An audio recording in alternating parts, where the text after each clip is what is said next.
Friends नमस्कार मु विद्युत प्रभा विद्यु विधान कुकिंग चैनल रू आपण मानक स्वागत करुच्ची।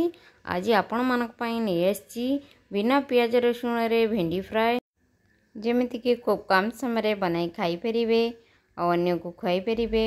यह को गरम भात हो बा पखाला भात यह सबुथिरे खाई परिबा। बहुत टेस्टी लगे सहित आम शरीर पई हितकारी परिबा। फ्रेंड्स केतबळे आमे भेंडी आलू भजा करथांती केतबळे मसलार फ्राए करथांती। आज मु अनका ढंगरे करिछि तेणु करी डेरी न करी आसंतु जिबा रेसिपी आडकू। फ्रेंड्स आमे रेसिपी रे 250 ग्राम भेंडी नेबा एहा को भल भाबरे धोई परिष्कार कर नेबा। फ्रेंड्स एटा देखंतु केते कसी भेंडी आ फ्रेश मध्य। एबे आसंतु भेंडी के आमे छुरी माध्यम रे मझिरु चिरा लगाई नेबा। फ्रेंड्स एटा देखंतु एमिति करी आमे मझिरु चिरा लगाई नेबा। गोटे भेंडी को आमे 4 फाळ कर नेबा जेमिति कि लूण मसला आथिरे जाई परिबो। भेंडी फ्राई हमको स्वाद लागिबो। फ्रेंड्स अधिकांश भाई भौणी माने पियाज रसुण खाई न थांती तांकर डिमांड थिला जे रेसिपी बिना पियाज रसुण रे बनाओ से भाई भौणी आज मु बनाऊँगी। फ्रेंड्स जदि वीडियो मोर भल लगी है प्लीज़ जदि नुआ होइतिबे प्लीज़ गोटे सब्सक्राइब करेंगे साइड रो बेल आइकन को प्रेस करदेवे जेमिति मोर वीडियो अपलोड हम आपण मानक तुरंत नोटिफिकेशन मिल पारिबो। आउ वीडियो भल लगी गोटे लाइक कमेंट शेयर करिया जमारे भूलिबे नहीं। फ्रेंड्स एटा देखंतु मु चिरा लगाई नेली एमिति करी सबु भेंडी को आमे चिरा लगाई नेबा। एबे चलंतु भेंडी के आमे सबु मझिरु फाळ कर नेले। एबे आमे मसला पकाइबा। मसला रे आमे कोन सब नै चंती ताले चलंतु देखिबा। फ्रेंड्स प्रथमे आमे टेस्ट अनुसार लूण देबा भेंडी रो क्वांटिटी देखी। या परे आमे गोटे चामच रु कम हळदी नेबा। या परे आमे आधा चामच लंका गुंड नेबा। फ्रेंड्स आमे मसला बेसी पकाउ नांती तेणुकरी कम मसला रे आमे आज बनाइबा। निश्चय बनाई करी खाइबे फ्रेंड्स बहुत टेस्टी लगे सहित ऐसे भी पकुड़ी भली करी खाई परिबे। पिला माने सबु पिला मानु को प्राय पसंद ही थाए खाइबा पई एमिति बनाई पिला मानु को दियंतु देखिबे निश्चय पसंद करिवे खाइबा पई। एबे आमे लंका गुंड पकाई नेले लूण पकाई नेले। एबे चलंतु पकाइबा 2 चम्मच बेसन। फ्रेंड्स एटार बेसी बेसन पकाइबा नहीं अल्प पकाइबा। एबे आमे या को पकाई भल भाबरे गोलाई नेबा। प्रथमे आमे सुखिला टिके गोलाई नेबा तापरे एबे आमे 2 रु 3 चम्मच पानी पकाइबा। लूण हळदी संग संग मिलाई जिवो।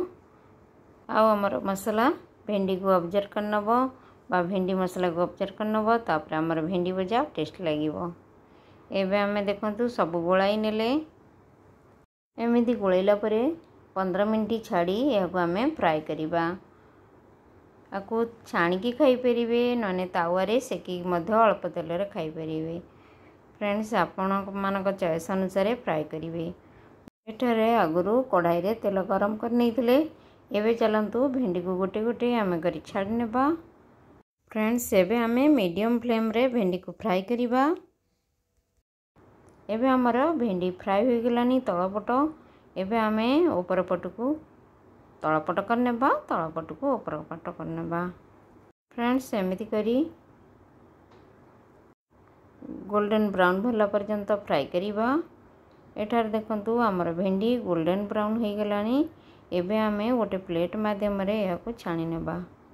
एबे हमर भेंडी फ्राए हो गलानी गोल्डन ब्राउन देखा जाउची। एबे आमे या को छाणी नेबा।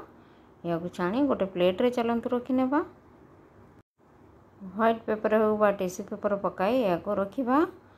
तेल जाथिबो अधिका ऑब्जर्व कर नबो।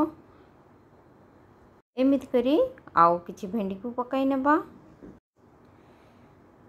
फ्रेंड्स वीडियो को मोर शेष पर्यंत देखिथिबारु आपण मानको बहुत बहुत धन्यवाद। फ्रेंड्स देखि सरला परे निश्चय गोटे लाइक करंतु आउ फ्रेंड रिलेटिव को शेयर करंतु। करवा द्वारा मोर वीडियो समस्त पाखे पहुँची पार। एमती नुआ शैली रे कम समय रे बिना पियाज रसुण रे केमिति बनाई खाई परिबे पर्वपर्वाणी हो बा ओसाबर मु नुआ नुआ वीडियो करी आपण मानकु आनी देबी जेमिति आपण माने एमिति बनाई खाई परिबे आउ अन्य को खुशी कराई परिबे सब बेले फ्रेंड रिलेटिव को प्रशंसा नहीं परिबे यही प्रशंसा पाई आपण मुहरे गोटे हस पाई परिबे। फ्रेंड्स एठार देखंतु आमर द्वितीय थर भी भेंडी आमर फ्राए हो गलानी एबे चलंतु प्लेट को या काढ़ी नेबा एमिति करी सब भेंडी को आमे फ्राए कर नेबा। फ्रेंड्स एठार देखंतु आमे सब भेंडी को फ्राए कर नेले आमर प्रस्तुत हो गला बिना पियाज रसुण रे भेंडी फ्राए। एबे चलंतु आमे यहा को गरम भात हो बा पखाला भात सबुथरे बाड़ी खाई परिबा आउ अन्य को खुआई परिबा। फ्रेंड्स आशा करी आजिर वीडियो आपण मानकु भल लागिथिबो अति सहज सिंपल उपाय रे फ्राए होइतिबारु समस्ते खाई परिबे रोगी मध्य खाई सुस्थ होई परिबो ताहले निश्चय थेरे बनाई खाइबे आउ मोर वीडियो को लाइक कमेंट शेयर करिवे शेष रे खूब सारा भल पाया देइथिबारु आपण मानकु बहुत बहुत धन्यवाद। वीडियो रे जो नुआ भाई भौणी मोर अछंती प्लीज मोर वीडियो को गोटे लाइक कमेंट करेंगे शेष रे सब्सक्राइब करदे जमीती मोर नुआ वीडियो अपलोड हम आपण मानकु तुरंत नोटिफिकेशन मिल परिबो। ताहले आज पई एतिकी रहिली नमस्कार धन्यवाद पुणी आसीबी आ एक नुआ रेसिपी नहीं बाय सी यू अगेन।